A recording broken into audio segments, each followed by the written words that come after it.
자, 오늘 우리에게 주시는 이제 하나님 말씀을 받겠는데요. 나의 안에 거하라 세 번째 말씀인데, 오늘은 요한복음 15장 4절에서 7절까지 말씀을 함께 받도록 하겠습니다.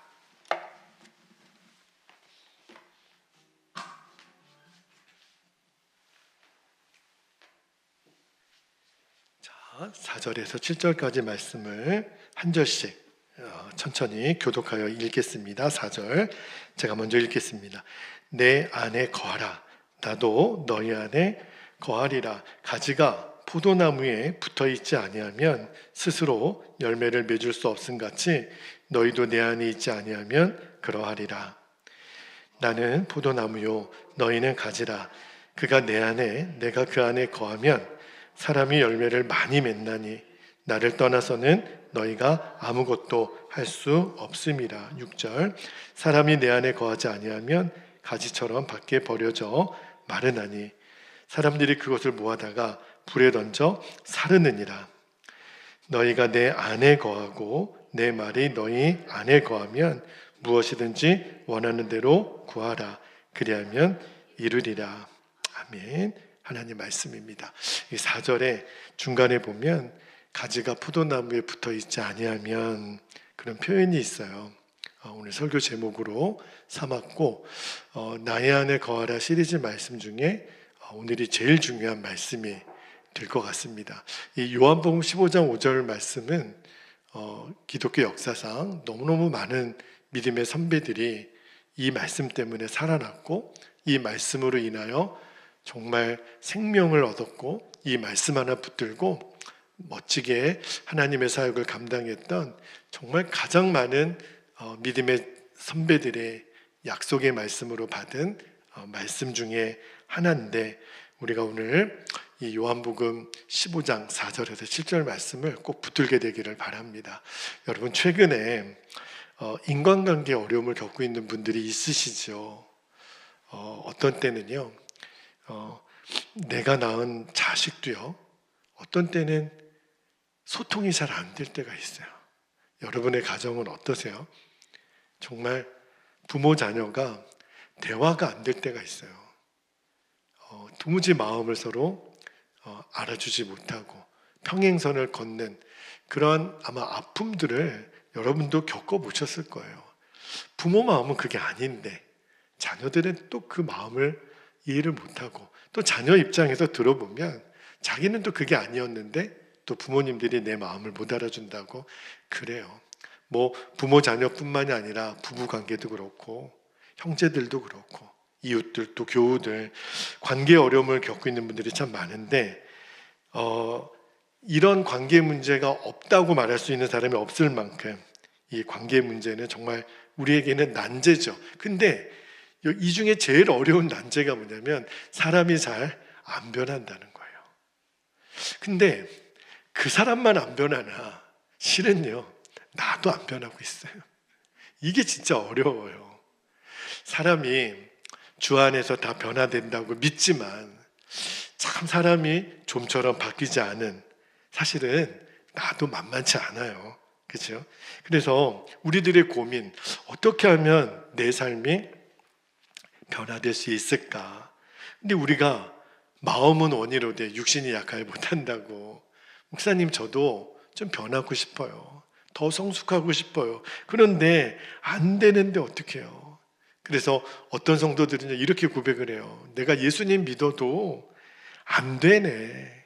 여러분, 입은 삐뚤어져도 말은 바로 하셔야 돼요. 예수님의 그 이야기를 들으면 얼마나 속이 터지시겠어요. 너희가 정말 나를 믿는데도 안 변해? 예수님이 정말 속이 터지시는 거죠. 나를 진짜 믿으면, 예수님을 진짜 믿으면 너희는 변해. 이게 주님의 마음이거든요. 그래서 예수님을 우리가 믿는데도 왜 이렇게 안 변할까? 우리의 관계는 왜 이렇게 계속 어려울까? 그 고민을 좀 오늘 같이 나누고 해답을 좀 찾아보려고 하는데, 자, 성경에서 예수님에 대한 너무너무 중요한 두 가지 증거가 있죠. 첫 번째는 예수님이 누구시냐는 거예요.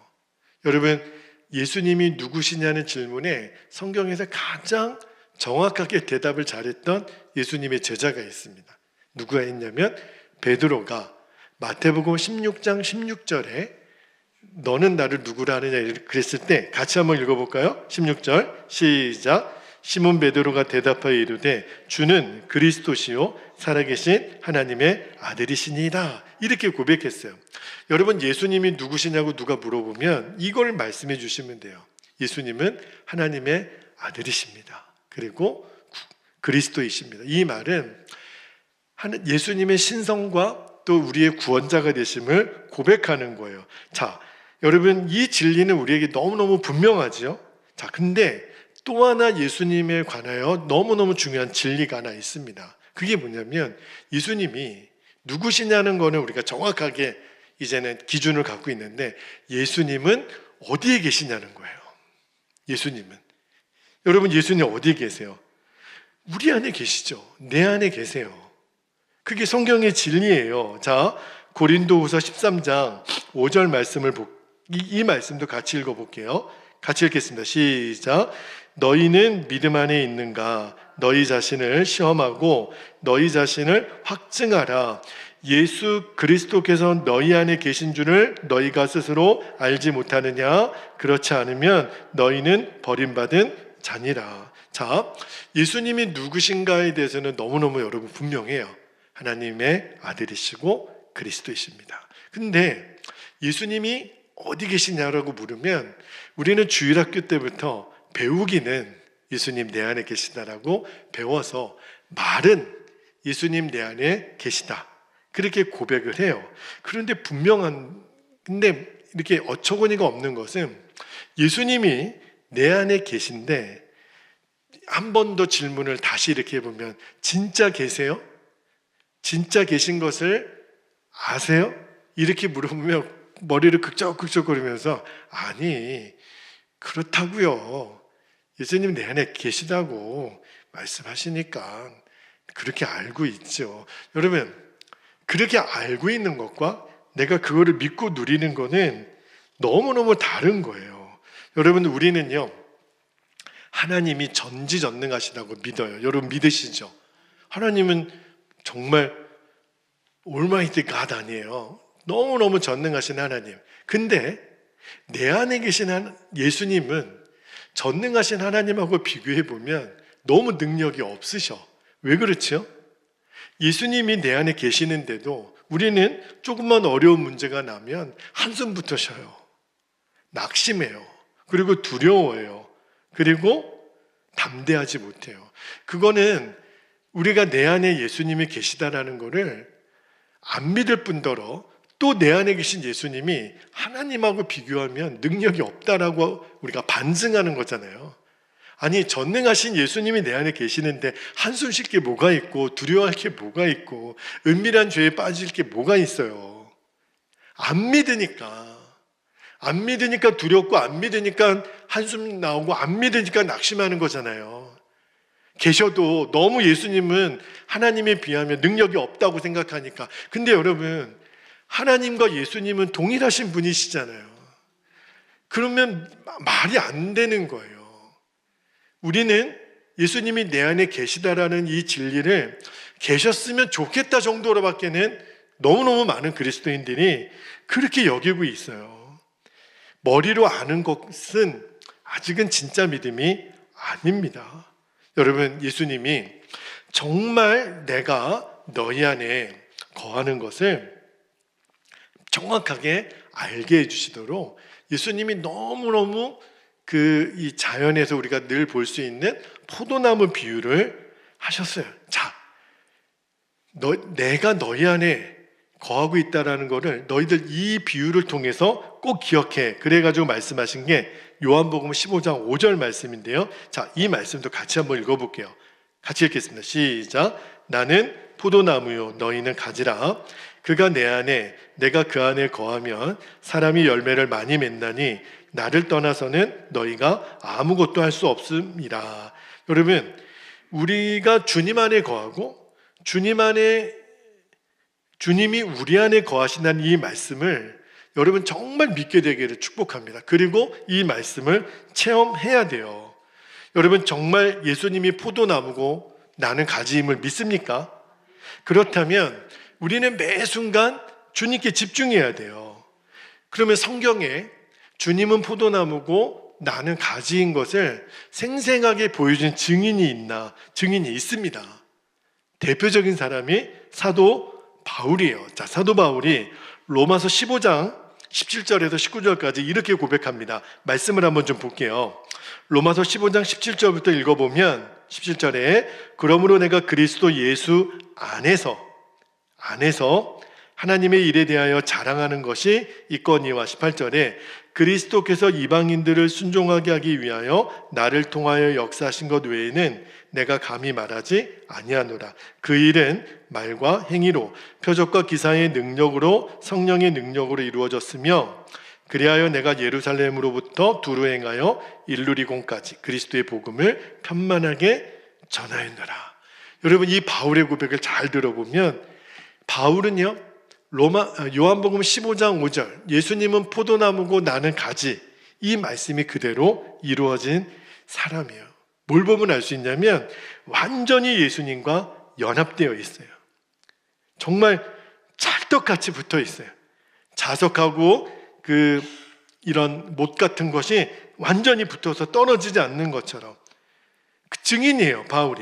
그러면 우리도 바울처럼 어떻게 하면 내가 예수님과 연합한 자가 될 수 있나? 이게 이제 우리들의 신앙의 목표고 이번 금요일마다 전하는 말씀의 주제인데, 자, 오늘 본문에서 주님이 먼저 내가 너희 안에 거할 거야 이 말씀을 하기 전에 너희가 먼저 내 안에 거하라 이 말씀을 먼저 하셨어요. 자, 4절 말씀에 그렇게 나오죠. 4절도 같이 한번 읽어보겠습니다. 시작. 내 안에 거하라 나도 너희 안에 거하리라. 가지가 포도나무에 붙어 있지 아니하면 스스로 열매를 맺을 수 없음같이 너희도 내 안에 있지 아니하면 그러하리라. 여기 보면 내가 예수님 안에 거하는 것이 열쇠예요. 열쇠. 여러분 바울 서신서를 잘 읽어보면 성경학자들이 다 이렇게 세어봤대요. 그리스도 안에 in Christ라고 하는 표현이 몇 번 사용되냐면 164번 쓰여져요. 그러니까 바울의 믿음은요, 그의 믿음의 핵심은 그리스도 안에 거하는 것. 이게 바울 신앙의 핵심이에요. 여러분 바울이 다메섹 도상에서 예수님 만났고 나서 그가 아라비아 광야로 가가지고 3층천에 올라가는 신비한 체험을 하죠. 굉장히 놀라운 체험을 합니다. 그때도 바울이 뭐라고 고백하냐면 그리스도 안에 있는 한 사람, 자기 자신을 그렇게 표현을 해요. 그 말씀이 어디 있냐면 고린도후서 12장 2절을 한번 볼게요. 고린도후서 12장 2절에 보면 보세요. 내가 그리스도 안에 있는 한 사람을 아노니, 지금 자기를 말하는 거예요. 그는 자기입니다. 자기. 14년 전에 셋째 하늘에 이끌려 간 자라. 그가 몸 안에 있었는지 몸 밖에 있었는지 나는 모르거니와 하나님은 아시느니라. 보세요. 여기 말씀해 보니까 사도 바울이 자기 자신을 어떻게 표현했냐면 그리스도 안에 있는 사람이다. 그러니까 3층 천에 올라갔을 때 그는 예수님의 품 안에 있었다는 거예요. 예수님 안에서 그 모든 하나님의 경륜을 봤다는 거예요. 그리스도 안에 있는 사람이었기 때문에 사도 바울을 통해서 예수님이 역사하신 거예요. 여러분 지금도 예수님이 우리 안에 역사하시는 방법은 동일합니다. 제가 이 말씀을 준비하다가 너무너무 사모가 되는 거예요. 내가 공부도 많이 해야 되고 정말 훈련도 많이 받고 싶고 더 좋은 목사가 되고 싶은 마음이 왜 제가 없겠어요. 그죠? 근데 주님이 더 분명하게 가르쳐 주시는 것이 예수님이 역사하시는 방법은 똑같아요. 내가 그리스도 안에 있기만 하면 되는 거예요. 그래서 여러분도 틈만 나면 나는 예수님 안에 있습니다. 나는 그리스도 안에 있습니다. 이거는요, 허황된 꿈을 꾸라는 게 아니에요. 성경이 말하는 진리예요. 그렇게 고백하고 선포하라는 거예요. 여러분, 내가 예수님 안에 거합니다. 이 고백을 제가 계속 하면 어떤 마음이 제게 오냐면 이런 의미예요. 예수님, 나는 예수님을 완전히 믿습니다. 완전히 맡깁니다. 주님 전적으로 의지합니다. 이게 예수님 안에 거한다라고 하는 의미예요. 나는 주님만 의지합니다. 내가 잘나고 못나고 상관없어요. 내가 배경이 어떤 거 상관없어요. 내가 어떤 백그라운드가 있고 없고 상관없어요. 나이가 많고 적고 상관없어요. 내가 남자든 여자든 상관없어요. 내가 예수님 안에 거합니다. 이 말은 예수님만을 믿습니다. 예수님만을 의지합니다. 완전히 맡깁니다. 여러분, 이게 믿음이에요. 그러니까 이 믿음으로 예수님이 우리 안에 거하시게 되는 거예요. 그러니까 내가 주님 안에 있습니다. 이게 믿음으로 고백되어지면 동시에 주님이 내 안에 충만히 거하세요. 이게 비밀이에요. 자, 에베소서 3장 17절에 이 모든 일이 믿음으로 된다라고 이렇게 표현을 하는데, 자, 에베소서 3장 17절 이것도 같이 읽어볼게요. 시작. 믿음으로 말미암아 그리스도께서 너희 마음에 계시게 하시옵고 너희가 사랑 가운데서 뿌리가 박히고 터가 굳어져서, 여기 분명히 그랬죠. 그리스도께서 너희 마음에 계시게 하시는 일이 무엇으로 말미암아요? 믿음으로. 그러니까 믿음은 그냥 아는 차원이 아니에요. 완전히 믿고 맡기고 의지하는 거. 그래서 예수님이 아주 우리에게 실물 교훈을 주신 거죠. 포도나무와 가지 비유를. 그러면 아까 제가 사도 바울을 예를 들었는데, 기독교 역사상 이 요한복음 15장 5절 말씀 때문에 정말 죽었다가 다시 살아난 하나님의 귀한 선교사님 한 분이 계시는데, 그분이 중국 선교사였던 허드슨 테일러 선교사님이에요. 오늘 이분 이야기를 조금 더 자세하게 여러분과 좀 나누기를 원하는데, 허드슨 테일러 선교사님이 이제 중국에, 그러니까 지금 2026년, 2025년이니까 꽤 오래전입니다. 1869년이니까. 그죠? 벌써 한 50년 정도 전의 이야기이죠. 자, 그때만 해도 중국이 얼마나 오지가 많았겠습니까? 근데 선교를 하다가 허드슨 테일러 선교사님이 낙심이 와요. 그래서 1869년에 낙심으로 쓰러집니다. 근데 왜 낙심이 왔냐면 하나님 앞에 자기가 부끄러운 거예요. 자기가 목사요 선교사지만 하나님이 기뻐하시는 삶을 살지 못하는 그 죄책감 때문에, 이런 거죠. 경건 생활을 열심히 하면 자기는 저절로 거룩하게 될 줄 알았다는 거예요. 그런데 아이러니하게도 더 경건 생활을 힘쓰고 힘쓸수록 더 자기 안에 죄성이 드러나더라는 거예요. 그래서 기도도 해보고 금식도 해보고 결단하고 말씀도 있고 아무리 몸부림쳤는데도 아무 소용이 없더래요. 그러니까 자기가 너무 더럽고 가증해서 선교사 그만두겠다고. 그리고 완전히 병들어 누웠어요. 그분이 그때 뭐라고 고백했냐면, 들어보세요. 나는 거의 매일 매 시간마다 죄의식이 나를 억눌렀다. 그리스도 안에 거할 수만 있다면 모든 것이 잘 될 것임을 알고 있었지만 그렇게 할 수 없었다. 나는 기도로 하루를 시작했고 한순간도 그분으로부터 시선을 떼지 않겠다고 결심했으나 그렇게 하고자 하는 의무감, 그것이 주는 중압감 때문에 오히려 더 괴로웠고 더 지쳤고 그분을 자주 잊어버렸다. 그리고 이런 상황에서 신경이 너무 예민해져서 화를 잘 내게 되었고 거칠고 불친절한 말을 하는 내 자신, 내 자신을 더 통제하기가 어려웠다. 그 결과 나는 매일 죄와 실패와 능력의 부족을 경험해야 했다. 참으로 내게 원함은 있었지만 어떻게 해야 하는지를 알 수 없었다.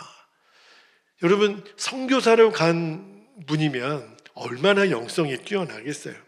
그런데 안 되는 거예요. 마치 로마서 7장에 나오는 사도 바울의 그 오라 나는 공고한 자로다. 이 사망의 몸에서 누가 나를 구하랴. 이 고백을 듣는 것 같아요. 그런데 허드슨 테일러 선교사님이 이런 고민을 또 하는 거예요. 나는 이러한 상태에서 정령 벗어날 수 없는 것인가? 끊임없이 갈등하고 패배하다가 내 인생 이대로 끝나는 건가? 나의 체험이 그렇지 않은데 어떻게 사람들에게 예수님 영접하는 자마다 하나님의 아들이 되는 권세를 주셨다고 선포할 수 있단 말인가? 나는 강해지는 대신에 점점 약해졌고 죄에 대항하는 권능이 점점 없어지는 것 같았다. 나는 자신을 미워했다. 나는 나의 죄를 미워했다. 그러나 그 죄에 대항하는 힘을 얻을 수 없었다. 완전한 좌절이죠. 목사요 선교사인데 작은 죄 안에 이기지 못하는 그 자신을 바라보는 게 얼마나 힘들었겠어요. 자, 그러면서도 내 믿음의 양심의 고백은 내가 하나님의 자녀인 것은 알아요. 그리고 내 안에 계신 성령님은 하나님을 아바 아버지라고 부르게 하시잖아요. 그런데 그렇게 입으로는 고백하는데 자녀의 특권은 나타나지 않는 거예요. 내 힘으로 거룩함에 도달하고자 애쓰지를 않는 거예요. 너무 무능한 자신을 보는 거죠. 그러면서도 하나님 도와달라고 지켜달라고 기도는 했다는 거예요. 그러면서 허드슨 테일러 선교사님 이렇게 또 고백합니다. 실로 그분은 부유하시지만 나는 가난하였다. 그분은 강하였지만 나는 약하였다. 나는 뿌리와 줄기에 풍부한 부유함이 있다는 사실을 익히 알고 있었다. 그러나 문제는 그것을 어떻게 보잘것없는 나의 작은 가지 안으로 얻어내느냐는 것이었다. 나는 믿음만이 그리스도의 충만을 붙들고 그 충만을 나의 것이 되게 하는데 유일하게 필요한 것임을 알았다. 믿음이 중요한 거는 알았는데 근데 그 믿음이 여러분 뭐 애쓴다고 생깁니까? 이렇게 고백하는 거예요. 그런데 나는 이 믿음을 갖지 못했다. 믿음을 구하려고 애를 쓰면 쓸수록 내게 임하지 않았다. 모든 믿음을 얻고자 하는 시도는 헛수고였다. 그래서 나는 불신의 죄에 빠졌다. 믿음을 구했지만 임하지 않았다. 이제 나는 무엇을 해야 하는가? 여러분 얼마나 허드슨 테일러 선교사님이 이거를 다 이제 일기를 쓰신 거거든요. 너무너무 정직하게. 그러니까 겉으로 믿음이 좋은 척 하지 않았다는 거예요. 솔직하게 나 지금 믿음 없습니다. 그가 나중에 함께 하는 동료들하고 중국 성도들에게도 이 고백을 해요. 자, 그런데 이 완전한 절망 속에 있을 때 하나님이 허드슨 테일러 선교사님에게 한 사람을 붙여줘서 편지를 쓰게 합니다. 그 동료 선교사님이에요. 맥카디라고 하는 선교사님이 허드슨 테일러 선교사님에게 편지를 보내는데 그 편지를 읽을 때 허드슨 테일러 선교사님이 뭐라고 고백했냐면 내 눈에 비늘이 벗겨지는 것 같았다. 이 고백을 하는데 뭐라고 표현을 했냐면 하나님의 영께서 이전에 결코 안 적이 없던 예수님과의 하나됨의 진리를 그 맥카디 선교사님의 편지를 통해서 깨달았다고 고백을 해요. 뭐라고 고백하냐면 그 맥카디 선교사님의 편지를 이 시간에 다 읽어드릴 수는 없지만 핵심은 그 맥카디 선교사님도 허드슨 테일러 선교사님하고 동일한 고민이 있었던 거예요. 발버둥을 쳐도 믿음이 도무지 생기지 않는. 그래서 그 맥카디 선교사님이 허드슨 테일러 선교사님에게 어떤 뉘앙스의 편지를 썼냐면 이렇게 쓰셨어요. 어떻게 믿음을 강하게 할 수 있는가? 그것은 믿음을 구하려고 애쓰는 것이 아니라 신실하신 하나님을 의지하는 것이다. 그게 편지 내용이에요. 그래서 그때 충격을 받는 거예요. 믿음을 달라고 막 내가 애쓰는 게 아니라 하나님, 내가 하나님을 의지합니다. 내가 예수님 안에 있습니다. 그래서 예수님을 바라보는 눈이 조금씩 열리고 예수님이 내가 너를 결코 떠나지 않으리라 이 말씀이 들려지더라는 거예요. 그리고 그 맥카디 선교사님이 결정적으로 중요한 한 문장을 쓰셨어요. 뭐라고 쓰셨냐면 우리가 믿지 아니한다 할지라도 그분께서는 변함없이 신실하십니다. 맥카디 선교사님이 허드슨 테일러 선교사님에게 그냥 단순히 선교사님 잘하고 있어요, 힘내세요 이런 차원이 아니라 본인이 겪었던 그 하나님, 내가 믿음 없어서 하나님 앞에 땅을 치고 절규할 때 하나님의 음성이 들리기를, 너가 나를 신실하게 믿지 않아도 너를 향한 나의 마음은 변하지 않아. 여러분, 우리도 똑같아요. 우리도 믿음을 구하지만 어떤 때는 믿음 없는 행동들이 막 나오죠. 그래서 우리의 마음이 불편한 것은, 이런 나를 나도 싫은데 하나님이 나를 좋게 보실까? 아니요, 내 생각이에요. 마귀가 주는 생각이에요. 하나님은 여전히 우리에게 신실하시다는 거예요. 그 이야기를 편지에서 읽고 허드슨 테일러 선교사님이 이거구나, 여기에 진짜 안식이 있구나, 내가 그동안 예수님 안에서 안식하기 위해서 너무너무 쓸데없이 애썼구나, 이제 애쓰지 않기로 결단합니다. 왜냐하면 이미 예수님께서 내 안에 거하시겠다고 약속하셨으니까. 여러분, 하나님은요, 하나님이 신실하시다, 이 말은 하나님은 하신 약속을 바꾸지 못하세요. 땅끝까지 이르러 내가 너와 함께 하겠다, 하나님, 주님이 하신 말씀, 약속이거든요. 이건 바꿀 수가 없어요.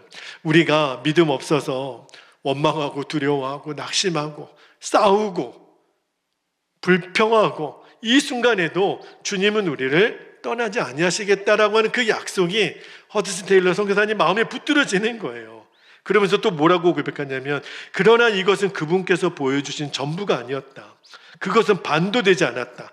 내가 포도나무와 가지에 대해 생각했을 때 복되신 성령께서 내 온에 빛을 쏟으셨다. 그분으로부터 수액, 곧 그분의 충만을 얻고자 했던 일에서 나는 얼마나 큰 실수를 저질렀던가. 나는 예수님께서 결코 나를 떠나지 않으실 것이라는 사실뿐만 아니라 내가 그분의 몸과 살과 뼈의 한 지체라는 사실을 깨달았다.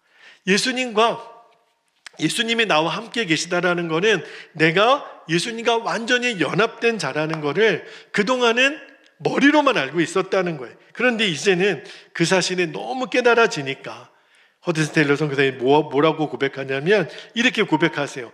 오, 부활하시고 높여지신 구주와 진정으로 하나 되는 것, 예수 그리스도와 한 지체가 되는 것은 얼마나 놀라운 일인가. 그것은 무엇을 의미하는가? 잘 들어보세요. 그리스도는 부유하신데 나는 가난할 수 있는가? 그럴 수 없어요. 여러분, 우리의 오른손이 양쪽에 있는데 허드슨 테일러 선교사는 이렇게 얘기합니다. 너의 오른손은 부유한데 왼손이 가난할 수 있는가? 그게 가능해요? 불가능해요. 너의 머리는 잘 고금받는데 몸은 굶어 죽을 수 있는가? 불가능한 거예요. 왜요? 연결되어 있으니까. 또 동일하게 우리가 그리스도께 속한 자요 그분의 지체인 까닭에 예수님의 이름으로 드리는 너의 기도나 나의 기도는 반드시 응답을 받을 것이다, 이렇게 고백을 해요.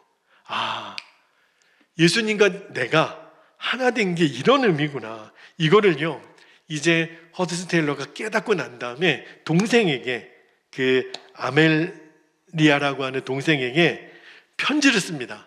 자기가 받은 은혜를 잊어버릴까봐 빨리 편지를 써요. 그 편지의 한 부분만 읽어드릴게요. 이제 동생에게 이제 편지를 쓴 거예요. 이제 부담과 중압감은 모두 사라졌다. 아마도 요즘 며칠이 내 인생에서 가장 행복했던 때였던 것 같다. 주님께서 나를 위해 행하신 것은 새롭거나 이상하거나 놀라운 것은 없었다. 그럼에도 불구하고 지금은 모든 것이 새롭다. 한마디로 말하면 내가 눈이 멀었다가 지금은 본다는 것이다. 여기에 허드슨 테일러가 눈이 열린 거예요. 그러면서 뭐라고 고백했냐면, 다른 어떤 것보다 달콤한 것은 그리스도와의 완전한 일치가 가져다주는 안식이다. 안식. 여러분, 안식이라는 말이 편안한 상태를 말하는 거잖아요. 여러분, 아무리 분주하고 아무리 바쁘게 일하고 뭔가를 애써도 마음에 평화가 없는 사람은 늘 불안해요. 근데 내가 예수님과 완전히 일치가 되었다라는 것을 깨달아진 사람은요, 더 이상 아무리 바쁘지 않아도 내 마음에 불평이 없고 불안이 떠나가요. 여러분, 왜 우리가 불면증이 있고 마음에 염려가 있고 걱정이 되죠? 내가 예수님과 완전히 연합되었다라는 것을 머리로만 아니까. 근데 그거를 진짜 믿음으로 알게 되면 내 마음이 평안해집니다. 염려가 떠나간다는 거예요. 그분께서 뭐라고 고백하셨냐면 그분께서 나를 어느 곳에 어떻게 두시는지 중요하지 않다. 왜냐하면 그분께서는 가장 평안한 상태에서도 내게 은혜를 주시고 가장 어려운 상태에서도 그분의 은혜는 언제나 충만하기 때문이다. 내가 어디에 있든지 무엇을 하든지 그게 결코 중요한 게 아니라는 거예요. 왜냐하면 그분의 은혜가 떠난 적이 없으니까. 또 이렇게 고백을 하셨어요. 긴급한 경우를 당할지라도 그분의 것으로 감당치 못하지는 않을까 두려워하지 말라. 이 모든 것은 믿는 이와 그리스도의 하나됨에서 비롯된다. 그러면서 이렇게 고백해요. 믿음에 의해 그리스도께서 내 마음 안에 거하셨기 때문에 나는 얼마나 행복한 사람인가. 나는 이전과 다를 바가 없다. 그러나 나는 그리스도와 함께 죽었고 장사되었으며 또한 부활하였고 승천하였다. 지금 그리스도께서 내 안에 사시며 내가 육체 안에서 사는 것은 나를 사랑하사 나를 위해 자신을 주신 하나님의 아들을 믿는 믿음으로 사는 것이다. 이제 나는 죄에 대하여 죽었다는 것을 믿는다. 하나님께서 나를 그와 같이 간주하시며 나에게도 그렇게 간주하라고 말씀하신다. 나의 옛 것들이 지나갔음을 느끼고 안다. 근데 허드슨 테일러 선교사님도 그러면서도 반복되는 죄에 대하여 고민이 있으셨어요. 이런 얘기를 하셨어요. 나는 이전과 같이 죄를 범할 수는 있다. 그러나 뭐가 달라졌냐면 나는 그리스도에 대해 결코 이전의 그 어느 때보다도 다르게 깨닫는다. 그분은 죄를 범하실 수 없으시다. 잘 들어보세요. 그분은 내가 죄를 범하지 못하도록 지키신다. 여러분, 이게 어떻게 적용이 되는 거냐면 우리는 죄를 안 지으려고 우리는 애를 쓰잖아요. 그죠? 근데 어떻게 애를 써도 죄가 안 지어지는 게 아니에요. 어떻게 죄가 안 지어지냐면 내가 예수님과 하나가 되면 내 안에 계신 예수님이 죄를 짓지 못하도록 막아주신다는 거예요. 그러니까 우리가 눈을 떠야 되는 게 내가 예수님과 지금 한 몸이구나. 그러면서 이렇게 고백하셨어요. 내가 이 빛을 본 이후로 죄를 범하지 않았다고 말할 수는 없지만 근데 더 중요한 문장이 있더라고요. 제가 깜짝 놀랐어요. 죄를 범할 필요가 없었다고 느낀다. 죄 지을 필요가 없어지면 그러면 이긴 거잖아요. 그죠? 저는 이 문장이 너무 마음에 와닿았어요. 죄를 범할 필요가 없었다고 느낀다. 게다가 빛 가운데를 걸으며 걸을수록 나의 양심은 더 부드러워졌다. 죄는 끊임없이 나타났지만 나는 고백했고 용서를 받았다. 여러분, 이 동생에게 보내는 편지의 마지막에서 허드슨 테일러가 이렇게 고백을 합니다. 여기까지만 읽을게요. 믿음은 실체를 보게 한다. 주님의 약속의 말씀을 믿음으로 마음 안에 거하고 계시는 그리스도께서는 실로 권능이시며 생명이시다. 하나님께서 우리를 그분과 하나요 바로 그분의 몸의 지체로 만드셨다면 더 이상 그분이 멀리 떨어져 계신 분으로 생각하지 않기를 원한다. 동생에게 권면하는 거예요. 이 체험, 이 진리들을 소수의 몇 사람만 위한 것이 아니다. 이 진리는 모든 하나님의 자녀들의 상속권이다. 너의 사랑하는 오빠 허드슨 테일러. 이렇게 편지를 쓴 거예요. 저는 이 편지가 꼭 성경 같아요. 정말 저도 이 편지를 읽으면서 우리 성도들에게 제가 앞으로 복음을 전하는 모든 사람에게 이 예수 그리스도와 연합됨으로 주어지는 하나님의 자녀들이 누리는 상속권, 믿는 자마다 권세를 주시는 하나님의 자녀가 누리는 권세가 이거구나.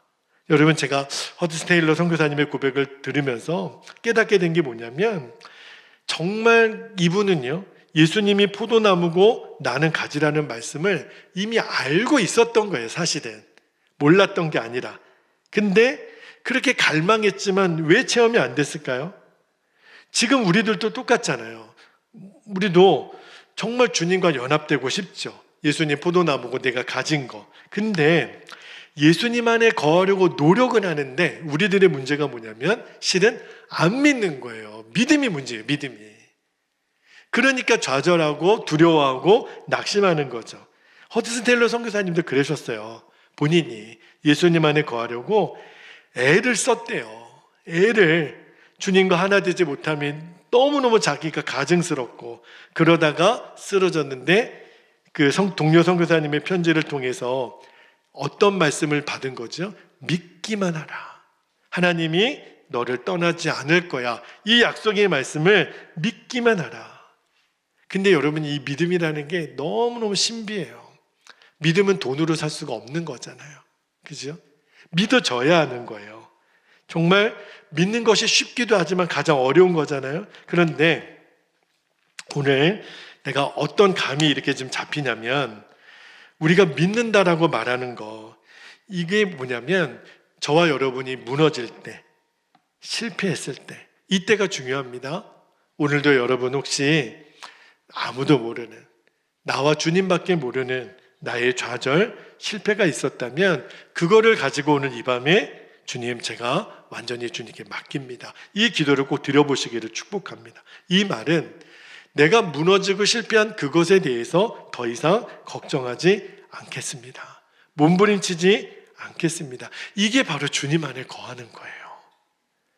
여러분, 제 짧은 언변으로 내가 주님 안에 거한다라는 것이 여러분에게 얼마나 이해가 되셨을지는 모르겠지만 여러분이 꼭 기억하실 것은 내가 실패를 또 반복했다 할지라도 그 내 자신을 주님께 맡길 수 있기를 축복합니다. 이제 우리가 안 돼요, 못해요 이 말하지 말고 그냥 실패했더라도 주님, 제가 주님 안에 있습니다.